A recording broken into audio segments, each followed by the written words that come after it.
కార్తీక పురాణం 22వ అధ్యాయం. పురంజేయుడు కార్తీక పౌర్ణమి వ్రతం చేయుట. మరలా ఆత్రి మహాముని అగస్త్యునికిట్లు చెప్పదొడంగెను. పురంజేయుడు వశిష్ఠుల వారు చెప్పిన ప్రకారం కార్తీక పౌర్ణమి రోజున శుచి అయి దేవాలయమునకు వెళ్ళి శ్రీమన్నారాయణుని షోడశోపచారములతో పూజించి శ్రీహని గానం చేసి సాష్టాంగ నమస్కారములు చేసి సూర్యోదయం కాగానే నదికి పోయి స్నానమాచరించి తన గృహమును కెరిగిరి. అట్టి సమయంలో విష్ణు భక్తులకు ఒక వృద్ధ బ్రాహ్మణుడు మెడ నిండా తులసిమాలలు ధరించి పురంజయుని సమీపించి, రాజా, విచారింపుము.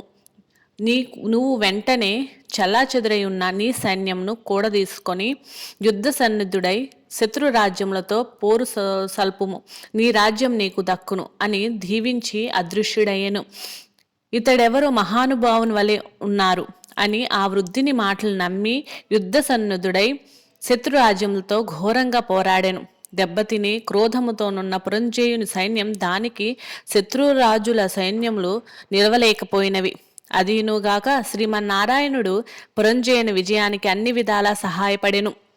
అంతయు శ్రీమనే గదా ఆ యుద్ధంలో కాంబోజాది భూపాలులు ఓడిపోయి పురంజయ రక్షింపుమని కేకలు వేయిచూ పారిపోయి పురంజేయుడు విజయము పొంది తన రాజ్యమును తిరుగు సంపాదించెను. శ్రీమన్నారాయణి కటాక్షము పాత్రులైన వారికి శత్రు భయము కలుగుతుందా? విషం త్రాగినను అమృతమే అగును. ప్రహ్లాదుడకు తండ్రి విషాన్ని ఇవ్వగా శ్రీహరి అని ప్రార్థించి త్రాగగా అమృతమైనది కదా. శ్రీహరి కటాక్షము వలన సూర్యచంద్రులు ఉన్నంత వరకును ధ్రువుడు చిరంజీవియే కదా. హరినామస్మరణ చేసిన వారికి శత్రువు మిత్రులగును. అధర్మము ధర్మముగా మారును. దైవానుగ్రహము లేని వారికి ధర్మమే అధర్మమగును.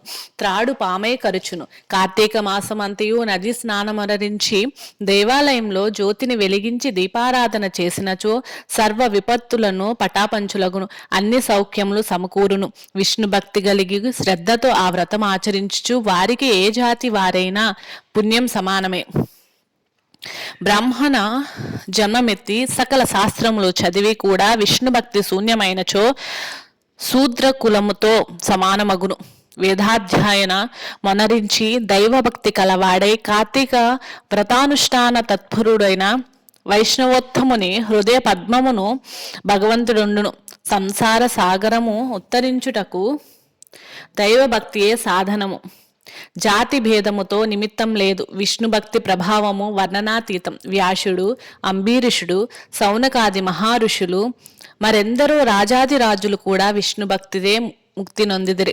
శ్రీహరి భక్తవత్సలుడు సదా పుణ్యాత్ములను కంటికి రెప్పవలే కాపాడుచుండును. ఎవరికైనాను శక్తి లేని ఎడల వారు తమ ద్రవ్యమును వెచ్చించి అయినను మరి ఒకరి చేత దాన ధర్మములు వ్రతములు చేయించవచ్చును. శ్రీహరి భక్తుల అన్యోన్య సంబంధికులు. అందువలన లోక పోషకుడు భక్త రక్షకుడైన ఆదినారాయణుడు తన భక్తులను సదా సంపదలు సంగి కాపాడుచుండెను. శ్రీమన్నారాయణుడు సర్వంతర్యామి.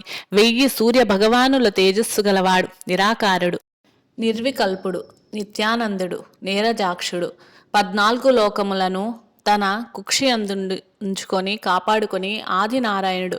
అటువంటి శ్రీ మహావిష్ణువుకు అతి ప్రీతికరమైన కార్తీక మాస వ్రతమును భక్తి శ్రద్ధలతో ఎవరు చేయుదురో వారి ఇంట శ్రీ మహావిష్ణువు లక్ష్మీ సమేతుడై వెలయగలడు. ఆ ఇల్లు సిరి సంపదలతో కలకల్లాడును. కార్తీక మాసంలో శుచి అయి పురాణ పఠనం చేసినచో పితృదేవతలు సంతసించెదరు. వారి వంశమంతయు తరించును. ఇది ముమ్మాటికి నిజం. ద్వావింశోధ్యాయము 22వ రోజు పారాయణం సమాప్తం. స్వస్తి. ఓం నమః శివాయ. ఓం నమః శివాయ. ఓం నమః శివాయ. హర హర మహాదేవ శంభో.